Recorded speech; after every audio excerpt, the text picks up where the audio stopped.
China's government announced sweeping changes to its tough anti-COVID measures today, just a bit more than a week after protests against the pandemic controls erupted across the country.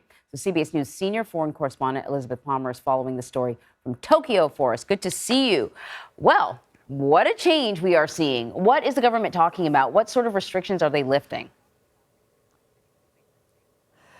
Well, this is a seismic shift and a great big come down for Xi Jinping and the Communist Party, because not so long ago, you remember, they were just clinging to this zero COVID policy as the answer to keeping the virus down and keeping the Chinese people safe. But those protests spooked them.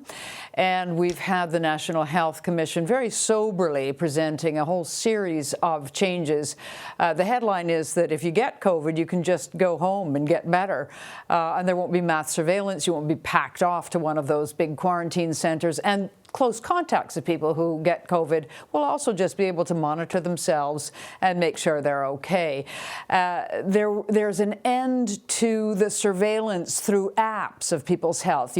People won't have to, for example, scan their smartphone to get into metros or trains or public buildings. And one of the most hated aspects of zero COVID was, the pictures we've all seen of the people in hazmat suits locking down whole compounds or even neighborhoods.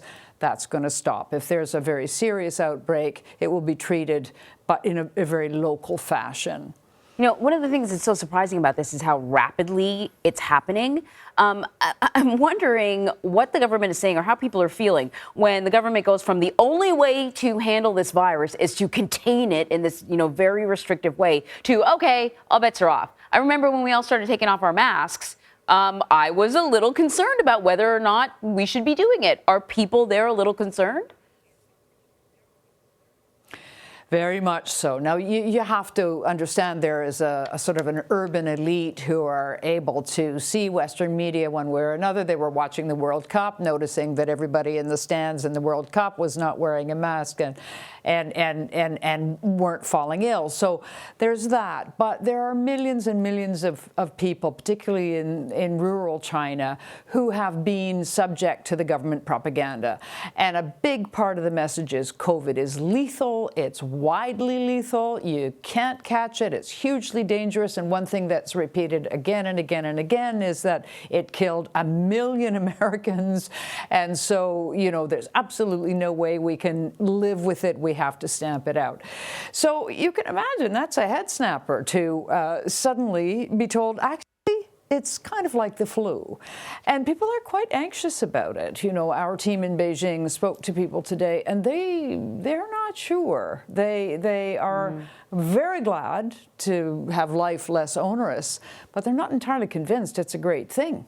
Well, there are going to be outbreaks. That's what happens when people move around and gather. So what's the plan to contain whatever outbreaks are coming up? Well, look, China is facing a real challenge because its very elderly people are under-vaccinated. They say they're going to put on a big vaccination push. We'll see how that goes. A lot of elderly people don't trust the vaccine and don't trust the government, so that's going to be a problem.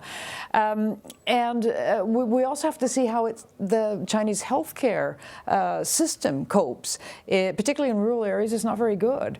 So there could be a tragedy looming, and public health experts are watching very closely all around the world. This could be one of the largest public health experiments in modern history. And it's going to be up to China to try and make sure it doesn't turn into a catastrophe with, hundreds of thousands of deaths. Elizabeth Palmer, thank you very much.